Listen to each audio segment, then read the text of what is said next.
Muy buenas, amables televidentes. Estamos aquí en Conversan 2, un programa del Centro Virtual ISAACS de la Facultad de Humanidades de la Universidad del Valle, con el Canal del Sol Telepacífico y el apoyo de la Comisión Nacional de Televisión. Hoy tenemos un invitado muy importante para entender mucho de nuestra ciudad, de su medio ambiente, al abogado y ecologista José María Borrero. Para conversar con José María, el escritor, filósofo y novelista Edgar Collazos, aquí en Conversan 2.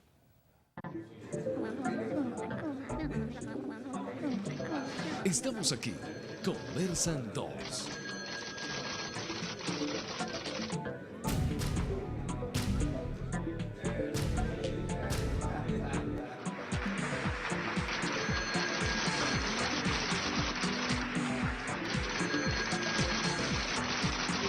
Conversan 2.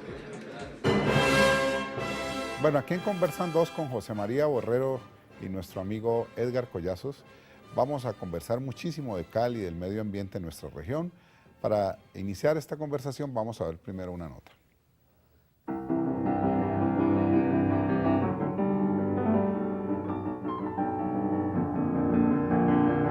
Bueno, José María Borrero pues, es un abogado, lo conocí desde la Universidad Santiago de Cali. Cuando él era estudiante de Derecho, estaba terminando Derecho. Yo ingresé a la universidad y alcancé a conocerlo como un dirigente estudiantil y además como un orientador de las políticas que se daban allí en la universidad en la década del 70, sobre todo en la agitación que tenía que ver con los asuntos de la guerra del Vietnam y problemas internos del cogobierno. Y nosotros en arquitectura habíamos empezado a inquietarnos también por el tema ambiental.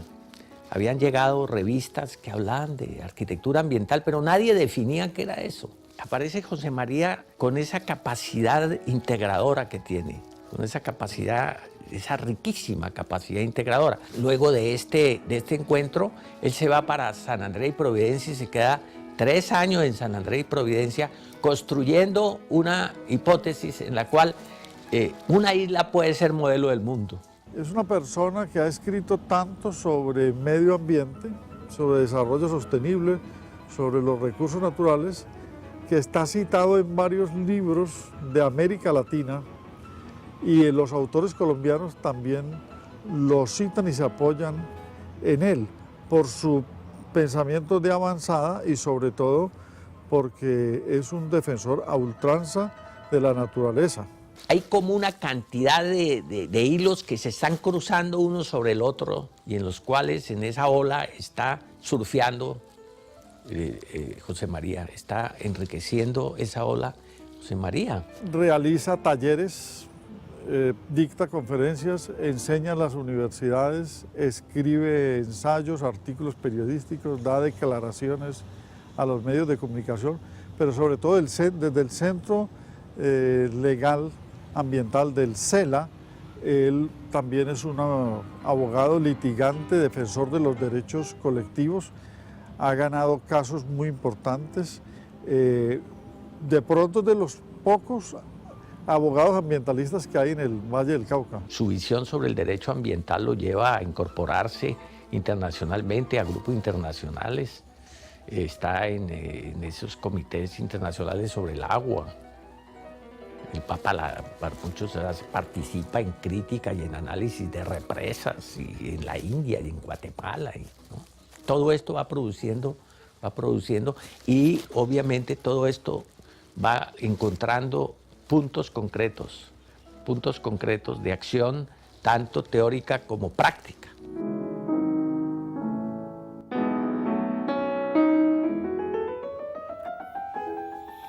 Bueno, José María, después de esta bella nota, vamos a empezar nuestro diálogo. He leído con atención uno de tus últimos libros, Imaginación Abolicionista, que son ensayos sobre ecología política, pero empiezas por Cali, lo que fue Cali en tu infancia, Y hay una parte que me llamó muchísimo la atención en la relación tuya con la bicicleta y los ríos de Cali, que está muy ligado a tu infancia, a tu adolescencia. ¿Por qué nos cuentas un poquito de quién fue ese niño y ese joven José María Borrero en Cali? Darío, y muchísimas gracias en primer lugar por ofrecerme el placer de estar hoy con ustedes conversando. Sí, la verdad es que en este texto hago una recuperación de mi memoria sobre nuestra ciudad, sobre la belleza de nuestra ciudad y sobre la posibilidad que tuvimos, por lo menos los de mi generación, de recrearnos en estas maravillas de su oferta hídrica. Esta es la ciudad de los 7 ríos. Entonces es una ciudad que tiene muchos ríos, pues algunos de los cuales hoy ya no son tantos ríos, porque se han convertido realmente en receptores de aguas servidas, pero en ese momento yo recordaba lo que eran nuestros paseos a los ríos, los paseos nuestros de niños a los ríos. Es decir, la ciudad para nosotros era un escenario de vida, era un escenario de juego, era un escenario estético. Y parte de mi relación y de la relación de los niños y de los jóvenes de mi generación era a través de la bicicleta. Nosotros éramos básicamente peatones y ciclistas. Entonces, la ciudad y el mundo, que era a través de la calle, es decir, la calle hacía parte no solamente de nuestro entorno, sino de nuestro mundo espiritual. Entonces, la ciudad la recorríamos de palmo a palmo, caminando. Y cuando no estábamos caminando, pues estábamos montando en bicicleta, porque los paseos que hacíamos un poco más lejanos y los recorridos que hacíamos un poco más lejanos, lo más lejano era ir aquí, un poquito más allá del puente de Chipichape, a unas fincas en donde nos íbamos a colectar guanábanas que eran blancas, blanquísimas. Entonces, esos recorridos más lejanos los hacíamos en bicicleta. Y a bicicleta también íbamos al colegio. Entonces, yo fui peatón mientras fui alumno del Colegio San Luis, que estaba en el centro, y me convertí en ciclista cuando ya era alumno del Colegio San Luis de la Loma. Y la Loma la subíamos en bicicleta. José María, pero eso tiene un momento clave, digamos, ese escenario todavía grato en el que nos conocimos en la década del 70, cuando tenías una oficina allá al lado del edificio del Castillo, allá al lado de lo que llamábamos la Ceiba de las 7 lunas, que a la caída del véspero nos reuníamos el poeta William Ospina, el joven William Ospina, que era recién llegado de Fresno. Llegábamos, bueno, Arnulfo Valencia, el poeta Valencia, y era un grupo grande. Y en ese momento existía todavía el sueño de la ciudad del poeta. Vivíamos todavía en un espacio muy grato de la ciudad de Cali, no es esta cosa por donde pasamos hoy. Y en ese momento es el momento de la gran poesía, es el momento de la gran crítica, digamos, a la ciudad, a lo que pensamos de la ciudad, y también como digamos, a una praxis que se estaba realizando en toda América Latina. Yo recuerdo una llamada que te hizo el poeta Arnulfo Valencia, que recordamos mucho con humor, y era que Arnulfo había detectado que las juventudes de Cali se estaban reuniendo en células para hacer partidos de izquierda. Y nosotros éramos, aclaremos, vale la aclaración, nosotros éramos los que llamaban a la izquierda en ese momento pequeños burgueses. Y en la oficina de José María se armó una tertulia, que es una tertulia muy divertida, donde nacieron prácticamente grandes escritores de hoy en día, de la literatura colombiana. ¿Por qué no hablamos un poco de ese inicio de la poesía y ese intento de ciudad? Bueno, maravilloso, Edgar, porque eso también nos conmueve no solamente fibras de nuestra memoria, sino de la sensibilidad. La verdad es que la idea de asociar la ciudad y la poesía nos llegaba desde las páginas, nos llegó desde las páginas en esas tertulias literarias de Lawrence Durrell en el Cuarteto de Alejandría. Allí conocimos por primera vez a Pedro Constantino Cavafis, porque Pedro Constantino Cavafis es, a través de la novela, el poeta de la ciudad. y especialmente por un poema que él tiene sobre la ciudad, en donde cuenta que uno quiere arrancarse en un momento de la vida de la ciudad porque la ciudad no le da lo que uno espera, no es una metáfora de sus sueños, no logra transformarse. Entonces uno piensa que la alternativa, y que además hacía parte de una tradición cultural, de una tradición literaria, era abandonar la ciudad, y el poeta Cavafis nos dice que no hay otro lugar que te arranque de ti mismo, que los mismos suburbios mentales van de la juventud a la vejez.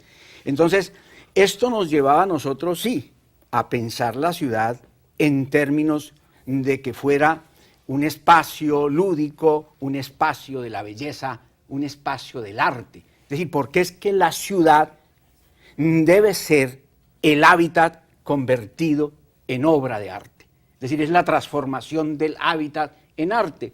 Entonces, estábamos, por supuesto, en un momento de influencia de grandes oleajes, de grandes oleadas ideológicas, de grandes transformaciones en el mundo, y allí en mi oficina, en donde, como Edgar la llama, a la sombra o a los lados de un mate que le llamamos el mate de las 4 lunas, nos sentábamos afuera pues a hacer la tertulia literaria después pues de las actividades abogadiles. Entonces hacia las 5 de la tarde llegaba el mundo del sueño. Entonces el mundo del sueño en donde era posible ejercer a plenitud el derecho al delirio. Edgar y William pues eran los más jóvenes, porque pues ellos están una generación después de nosotros, y allí estaban ellos, pero también estaba Arnulfo Valencia, también llegaba Julián Malatesta, llegaba Luis Fernando Vázquez, que nosotros cariñosamente le decíamos el Loco Vázquez, Filibón el Evangelista, estaba Arnulfo Valencia, y también hay que decir que también iba pues el poeta Antonio Sivara. Entonces ese grupo fundamentalmente era un grupo para recrearnos con la literatura, pero la recreación con la literatura nos llevaba necesariamente a referirnos a los cambios que la ciudad había tenido y a los cambios que la ciudad venía padeciendo. No tanto porque quisiéramos que las ciudades se convirtieran en una tarjeta postal del pasado, sino porque creíamos que las ciudades se pueden transformar sin necesidad de que sus cambios signifiquen, de una parte, desconocer el entorno biofísico, y de otra, no generar las condiciones para que sus habitantes puedan vivir en condiciones, digámoslo, óptimas de calidad de vida. Es decir, transformar la ciudad no significa convertirla en un sitio envilecido en donde la calidad de vida disminuya. Entonces, nuestra crítica y nuestra reflexión fue siempre qué le ocurrió a la ciudad, qué punto de inflexión hay en su historia en donde la ciudad deja de ser un espacio pleno para la vida, es decir, sus espacios públicos, en donde la calle hace parte del escenario de la existencia de los vecinos, para transformarse pues en una ciudad inhóspita, en una ciudad desgarrada, en una ciudad que no tiene una relación armónica con su entorno natural. En la medida en que se empiezan a envilecer sus ríos, ya no son sus ríos, en la medida en que se empiezan a destruir sus cuencas, en la medida en que los problemas ambientales van creciendo de tal manera que la abruman. Y sobre todo, que el crecimiento empieza a ser liderado por la idea de que, entre comillas, el desarrollo tiene que ser el desarrollo convirtiendo a la ciudad en una especie de vividero con vías, con grandes vías. Entonces, todo el esfuerzo de la transformación de la ciudad se hace para que las vías en donde circulan los carros sean cada vez más numerosas y más grandes. Entonces, Eso le produjo una serie de profundas rupturas a la vida de la ciudad, en la medida en que las autopistas y las grandes vías, en lugar de conectar, lo que hacen es excindir. José María, y retomando con esa respuesta que das del tema del grupo, eso se está acabando hoy un símbolo de esa generación, que seguramente de ahí iban muchos al Café Los Turcos. Lo tumban dentro de poco, o ya está prácticamente decidida su demolición. Y lo que te quiero preguntar es que ahí se ampliaban las tertulias de ustedes en el Café de los Turcos. Cuéntanos un poquito cuál fue tu rutina con el Café de los Turcos en términos de tertulia intelectual. Bueno, yo creo que en el al Café de los Turcos íbamos casi todos los días. Al primer Café de los Turcos, el que quedaba más cerca de la esquina de lo que en ese entonces era el sitio de los apartados aéreos. Los apartados aéreos de Avianca, allí quedaban, y al lado quedaba el primer Café de los Turcos. Y por supuesto, nosotros nos reuníamos allí generalmente a comer. Era básicamente porque la comida siempre fue muy buena allí, porque a mí realmente siempre me ha gustado la dieta mediterránea. Entonces allí se hacía muy buen tabul y muy buen hummus, baba ganucha, básicamente por la comida. Pero allí concluía, digamos, se daba cita todo el mundo intelectual de la época, el mundo intelectual y los distintos grupos. Entonces allí estaban muy marcadas las mesas estaban muy marcadas, digámoslo, por las diferencias ideológicas.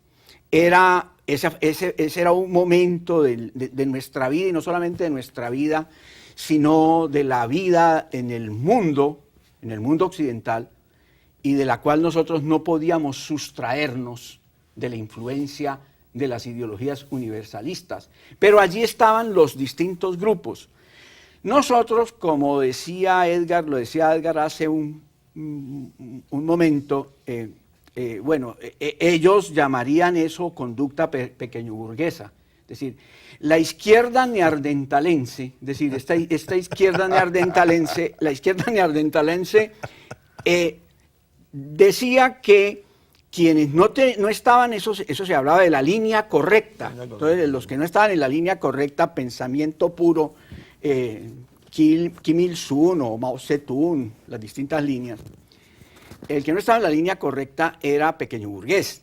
Entonces, los pensamientos que no estuvieran pues dentro del marco de todas esas, de todas las sectas, ¿no?, de todo el dogma, pues era pequeño burgués. Pero nosotros no éramos propiamente eso, nosotros lo que éramos era libertarios. Libertarios en el sentido de que en nosotros había pues una absoluta desconfianza de todo lo que significara los poderes burocráticos. Y yo creo que esa desconfianza no nos llegaba solamente porque tuviéramos una inclinación mayor, digámoslo, a la libertad, o inclusive en el caso de alguno de nosotros al delirio, sino porque eso lo habíamos, nos había llegado a través del pensamiento filosófico. Nietzsche en muchas de sus obras, él hablaba del Estado como el más frío de los monstruos. Entonces había en nosotros una marcada resistencia a todo tipo de poder, a todo tipo de dominación, a todo tipo de estructuras, de andamiajes jerárquicos en la sociedad. Y entonces lo de la izquierda neandertalense siempre nos parecía que eran estas cosas de los comités centrales, y estos comités centrales, eso eran los burós, y estos eran unas cosas pues absolutamente jerárquicas que uno pues más bien le parecía, digamos, una reunión de papiones o de papiones que de otra cosa. Es decir, no sé si ustedes tienen la referencia de cómo se comportan los papiones, es decir, los papiones y los mandriles, ellos son absolutamente jerárquicos. Entonces, en las otras mesas estaban los otros grupos. Entonces en las otras mesas estaban los grupos de los socialistas, estaban los otros grupos de los comunistas, de los maoístas, ¿no? Estaban todos los grupos, se daban allí cita y seguramente estaban también los del establecimiento, pues, es decir, el Café de los Turcos era un hervidero intelectual y también llegaban, por supuesto, los artistas, de manera que era un espacio muy rico de la ciudad. Hay algo importante y es que de todas maneras había algo en común y era la poesía de León de Greiff, que había hecho estragos de manera diferente, hay que aclarar, ¿no? En todos los grupos. Nosotros estábamos, digamos, en ese momento, bueno, en ese momento habían muchos lugares en Cali donde la gente se reunía. Indudablemente el Café de los Turcos era ya el de la caída vespertina, donde todo el mundo llegaba, pero habían otros lugares de reunión y habían personajes que congregaban. Por ejemplo, Estanislao tenía una gran tertulia, era una tertulia móvil que se hacía por muchos lugares. Pero digamos que no podemos hablar de... Sí, el grupo donde nosotros nos hacíamos, habían elementos, habían personajes que tenían mucho más fuerza y más delirio, como tú llamabas ahora, como es Fernando Vázquez, pues, Filibón. Porque Filibón sí era en realidad un delirante. De todos nosotros yo creo que Filibón era el que estaba más lejos de las formas poéticas y más cerca del delirio, ¿no?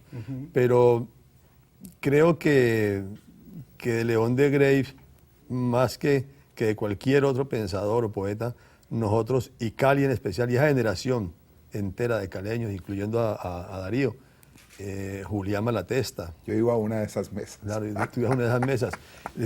Es León de Greiff el gran catalizador de todo eso. Bueno, como ven, es muy interesante lo que inicia esta conversación. Vamos a hacer una pausa y ya regresamos.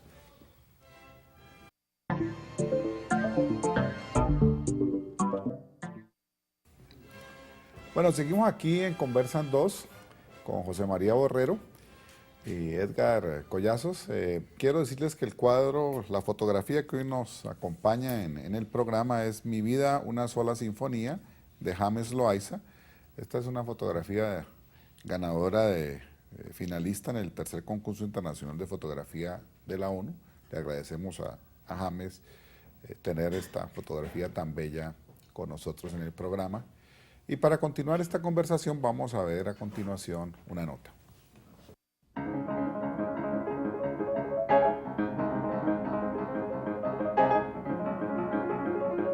Él es quizás el pionero, por ejemplo, en lo que él llama las bicifestaciones, cuando en bicicleta, él dice hay que andar en bicicleta porque la bicicleta es...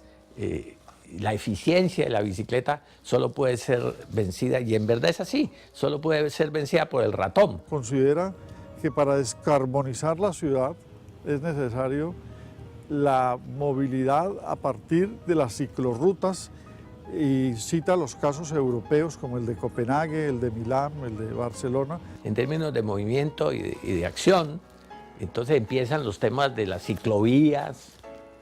Pero todo esto, por supuesto, encuentra una ciudad que no está preparada, sus líneas de planificación no están preparadas para eso.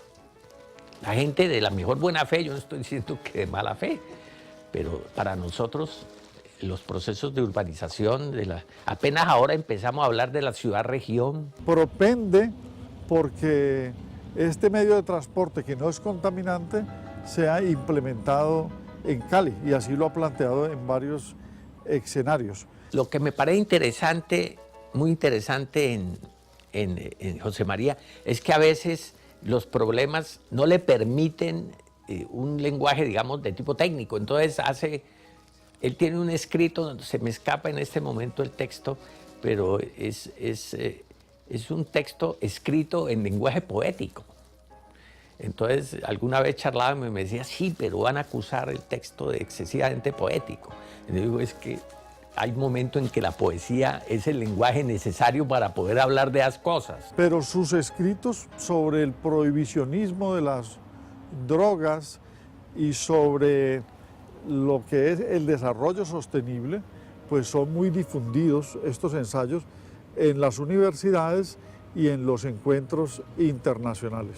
enfocar matricialmente, es decir, de una manera compleja los asuntos, pues yo diría que es una de las grandes características y de los grandes aportes de José María, no solamente al pensamiento de su campo, el derecho, sino al pensamiento ambiental.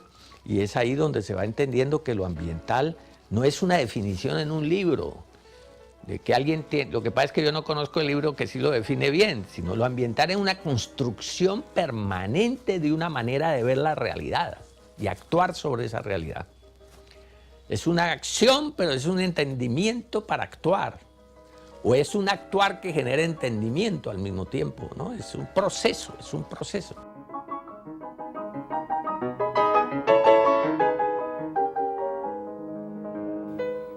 Bueno, José María, creo que vale la pena hablar un poco de tu perspectiva ambiental de la Cali de hoy. Es decir, ¿qué puedes contarle a los televidentes sobre esa larga trayectoria que tú tienes en este campo, en relación a lo que más quieres, que es Cali?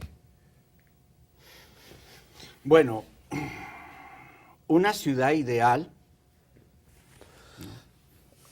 no existe. Los proyectos de ciudades ideales se parecen más a las distopías. Inclusive hay el ejemplo por excelencia de una distopía que es Brasilia, que fue una ciudad diseñada y pensada por Lúcio Costa, que iba a ser un modelo de igualdad y de democracia. Entonces las ciudades ideales no existen. Tenemos que aprender a convivir con nuestras contingencias, con nuestras miserias, con nuestros problemas.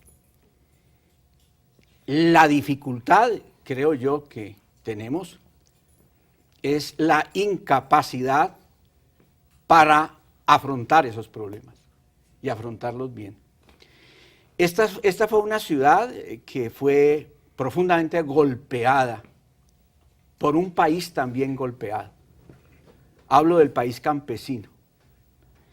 Colombia se convirtió desde la década de los 50 en un país de exiliados, es decir, los desplazados no son solamente los desplazados internos, sino los desplazados externos, un país en exilio adentro y un país en exilio afuera. Y esos desplazados llegaron a nuestras ciudades porque estaban buscando techo, porque estaban buscando cobijo, porque huían de los asesinos. Y esa gente llegó a nuestra ciudad y no tenían dónde vivir. Si ese problema del desplazamiento se hubiera manejado adecuadamente en nuestra ciudad no habría tenido los inconvenientes ambientales que hoy la tienen postrada. Y digo hoy porque todavía la tienen postrada. ¿A qué me refiero? Las tierras ejidales en Cali, desde la época de las leyes de las leyes de Indias, de las leyes de población, de Carlos V, se habían establecido como tierras del común para que se fueran resolviendo los problemas dados del crecimiento vegetativo de la población, para tener en dónde establecer las casas, la población, sus habitaciones. Esas tierras, como todos lo sabemos en la historia de Cali, hacen parte de la crónica de la rapiña. Es decir, esas tierras, que eran tierras del común, fueron apropiadas y la comunidad fue despojada de esas tierras. Entonces, ¿a dónde llegaron los migrantes? En aquellas familias que no traían absolutamente nada, sino el miedo, el terror, tratando de salvar sus vidas. Esas familias fueron localizadas en los antiguos humedales del río Cauca. Ese inmenso escenario, ese país, ese mundo de la ciudad que se conoce como el Oriente, eran antiguos humedales. Y esos humedales fueron desecados, como se desecaron todos los humedales en el Valle del Cauca. Y esa desecación de humedales hoy nos está demostrando que fue una equivocación grandísima, porque los humedales hacen parte de los sistemas de amortiguamiento de los ríos. De los ríos, sí. Entonces los ríos cuando crecen, en épocas de crecimiento de los caudales, porque los ríos tienen una dinámica, ellos no permanecen siempre iguales, entonces ellos tienen periodos decrecientes. Y con los fenómenos de cambio climático, pues esas crecientes se han aumentado. Entonces, para sintetizar, los humedales se urbanizaron, pero ¿cómo se urbanizaban? Y yo lo digo digámoslo, porque yo fui un testigo, como se decía antes en el derecho, un testigo ocular de ese proyecto, de esa realidad. Eso, el urbanizador, que generalmente era un urbanizador pirata, en complicidad con los dueños de esos humedales, venía y le trazaba a la gente, les trazaban 8 metros dentro de la laguna. Era la laguna, le trazaban la laguna 8 metros por 14 y aquí le vendemos su lote. Entonces, lo primero que tenía que hacer el propietario de ese lote era conseguir el relleno. Entonces, él conseguía el relleno, entonces todo eso se rellenó. Y eso se rellenó sin tener infraestructura sanitaria. No tenía ni infraestructura sanitaria ni hidráulica. Entonces, detrás de las necesidades de esa gente, de todas estas gentes que llegaban a tratar de tener una casa, de tener un sitio en donde vivir, ese fue el caldo de cultivo para todo digámoslo, la enfermedad clientelista que envileció aún más la vida de la ciudad. ¿En qué sentido? Porque los promeseros, los politiqueros promeseros, llegaban periódicamente primero a ofrecerle ayuda para el relleno, después a ofrecerle la ayuda para la luz, después a ofrecerle la luz para el teléfono, después a ofrecerle la luz para la pavimentación de la calle. Y esa promesería hizo de esas gentes, ¿no?, la clientela de un modelo envilecido de política.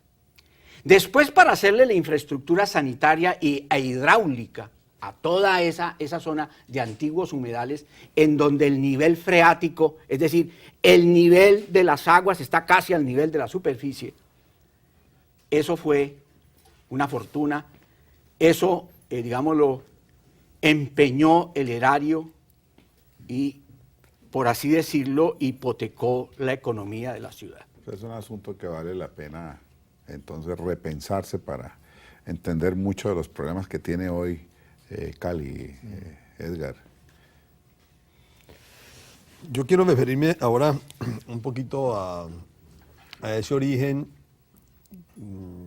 a esa preocupación de José María por intervenir en los asuntos de la ciudad, porque de todas maneras de esto que hemos hablado, de la época de los 70, ya en los 80, terminada la década, José María escribe para todo el grupo de amigos un edicto, eso fue como una proclama muy grande que la tenemos todos guardada, que fue cómo deberíamos de vivir a partir de la nueva década. Pero curiosamente los amigos se van yendo y viene lo que llamaba Álvaro Tomás ahora ahí el gran sueño insular.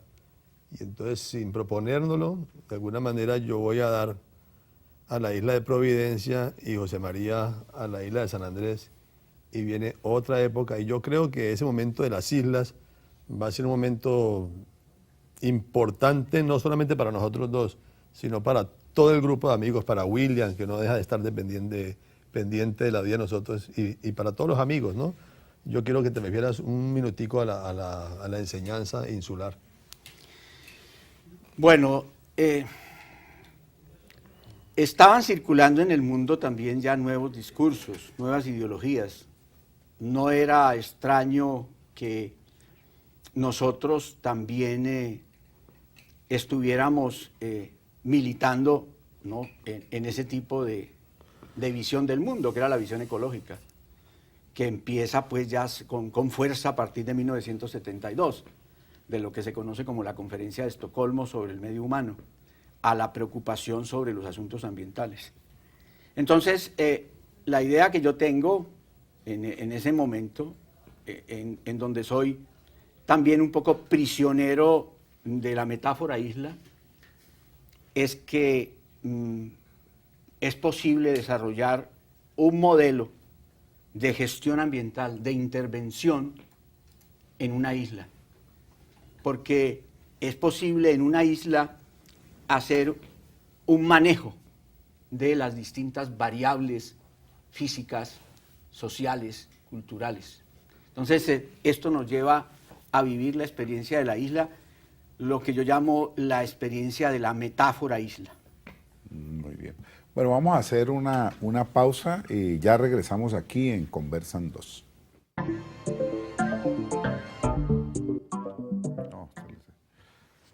Bueno, seguimos aquí en Conversan 2 con José María Borrero y Edgar Collazo en esta interesante conversación sobre nuestra ciudad, sobre nuestra región, estas perspectivas desde lo ecológico. Para seguir esta conversación vamos a ver otra nota.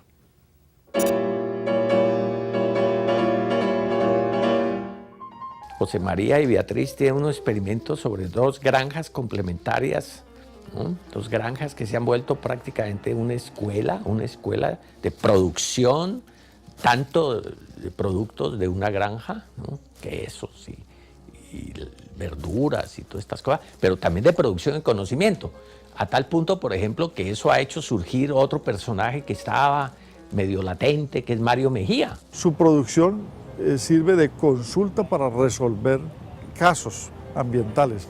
La casuística, él, inclusive en sus explicaciones, acude a la teoría y a la casuística en las conferencias que dicta. Pero en los casos que ha intervenido, a partir de sus alegatos y del litigio que ha llevado, pues permite citarlo, tenerlo como un elemento de apoyo.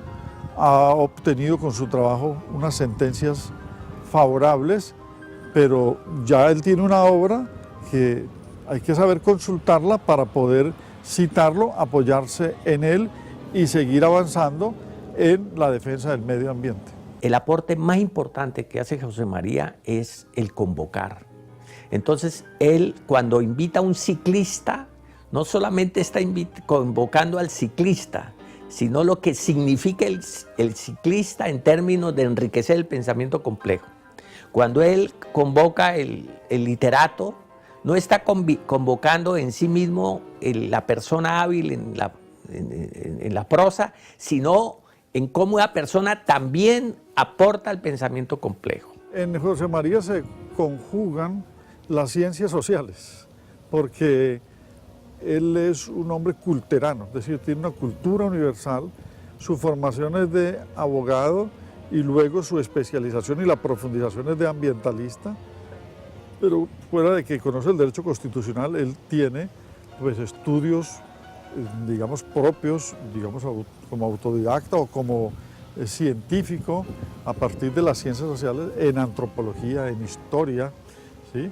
En sociología. Su mirada es muy compleja y completa y por eso es mucho más enriquecedor leerlo, porque no solamente tiene un enfoque, sino que acude interdisciplinariamente a varios métodos para explicar los problemas sociales y sobre todo los problemas ambientales. El pensamiento complejo, y él lo entiende perfectamente, tiene el valor de convocar diferentes líneas.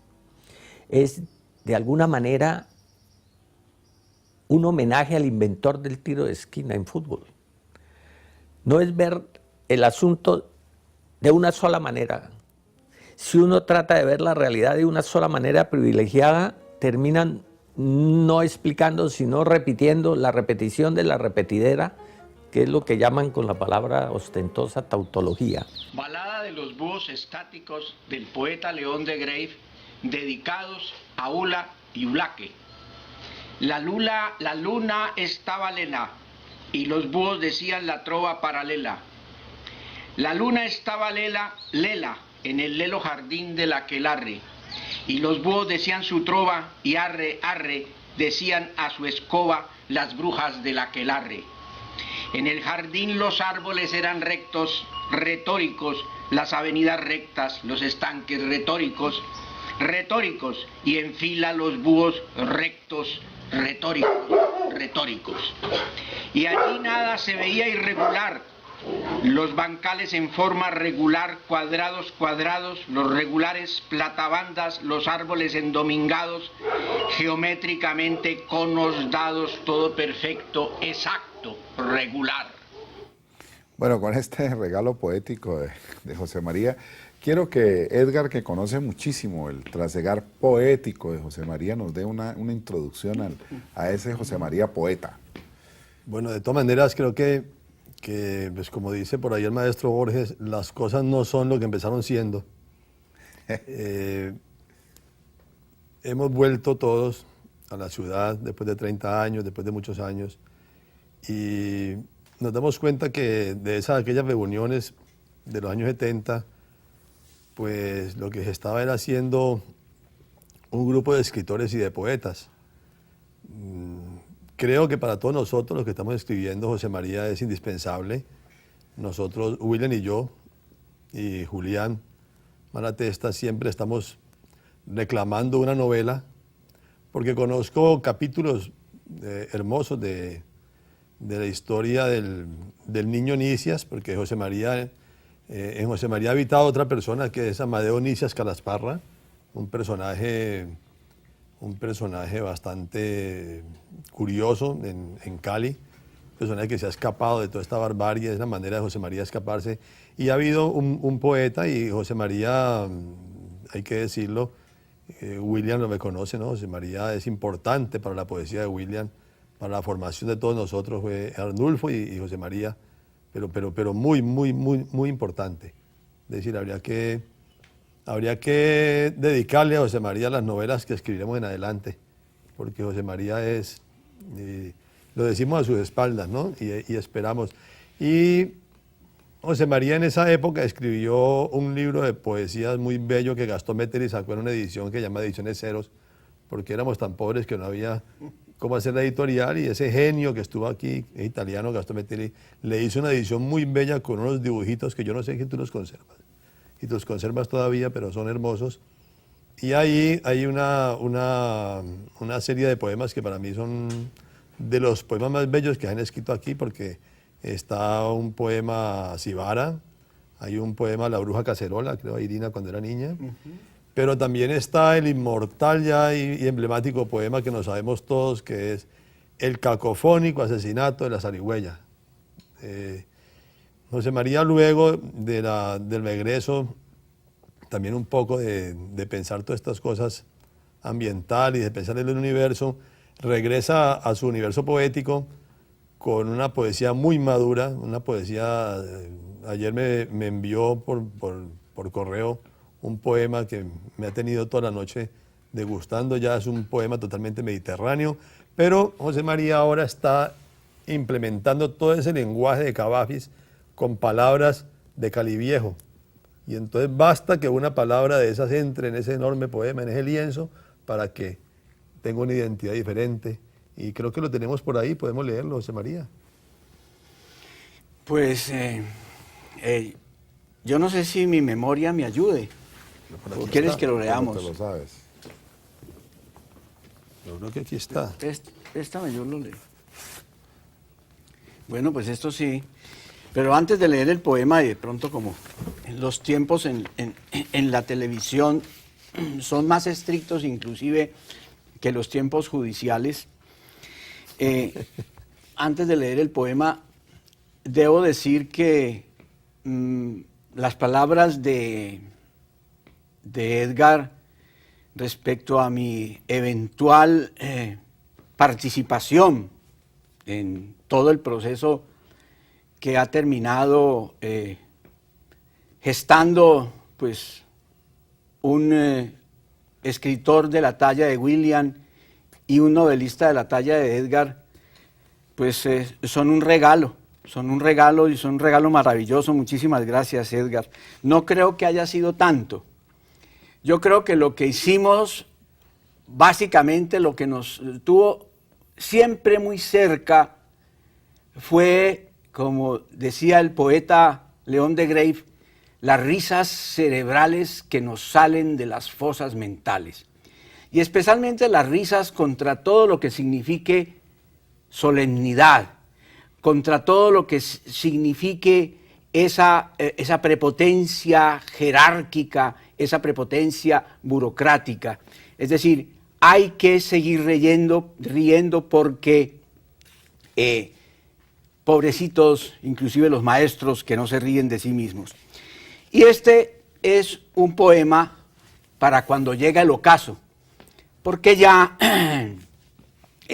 tenemos que prepararnos para el ocaso y cada tiempo tiene que tener su ritmo. Hago una referencia en este poema a una cita de Antonin Artaud, que siempre me ha parecido, además fue el creador de un derecho que debiera estar incorporado, yo lo he dicho muchas veces, en la Carta Universal de los Derechos Humanos, que es el derecho al delirio. Entonces él dice así: y mi mística se habrá convertido en un sombrero. Cuando llega el ocaso no pidas paz ni sosiego, sino una fiesta de amor en tu jardín con indulgentes muchachas pelirrojas. No temas si parecen embrujadas por los rayos de un viejo sol rojo que reverberan en sus trenzas, o es acaso la luna de agosto que las disfraza en el atardecer. Son las 1000 flores resplandecientes que Lita y Po sembró para ti con las últimas lluvias. Cuando llega el ocaso no vaciles entre tu sombrero alón y un místico gardeliano. Descubre tu cabeza y canta lágrimas negras. Cántala una y otra vez. Que el ocaso no te sorprenda en una mecedora contando números al revés que no aprendiste a contar al derecho, ni reburujando tu memoria para recordar lo que es mejor olvidar. Cuando llega el ocaso, de nada vale postrarse ante los dioses, ni besar manos que desearías ver ardiendo. No irás al cielo, ni tampoco al infierno. Baila, solo baila, un solo sostenido de guaracha hasta caer con todos tus huesos en la pérfida noche. Qué lindo, hermoso, maravilloso. Bueno, José María, después de este bello poema seguramente sé que escribes bastante. Quiero que cerremos el programa hablando un poco de ese oficio tan hermoso en tu finca agroecológica, de lo que significa, dijéramos, metafísicamente hablando, criar cabras. Bueno, esa sí es la pregunta con la que siempre me han conchado, porque a mí me preguntaban por qué las cabras. Yo puedo responder por qué tengo jardines orgánicos, por qué siembro jardines orgánicos. ¿Por qué tengo cabras? Lo único que puedo decir es que las cabras están acompañando a la aventura humana hace más de 10.000 años. Han estado con nosotros y es posible que estén con nosotros algún tiempo más. Son tiernas, son bellas, son cálidas. Uno puede, ellas pueden amarlo y uno puede amarlas a ellas.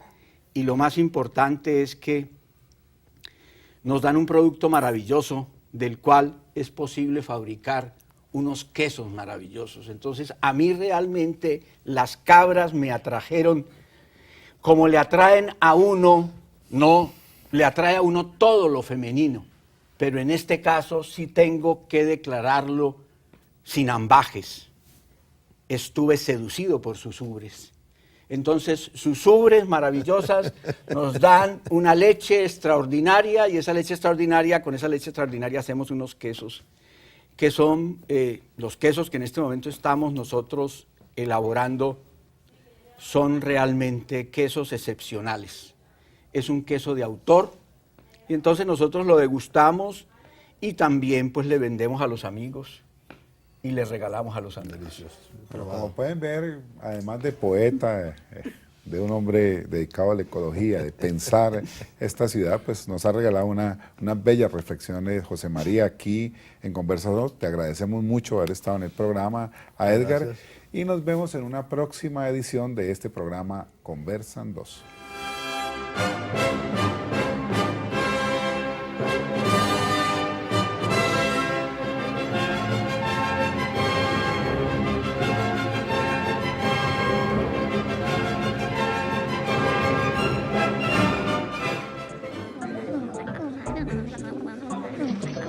Estamos aquí, Conversan 2.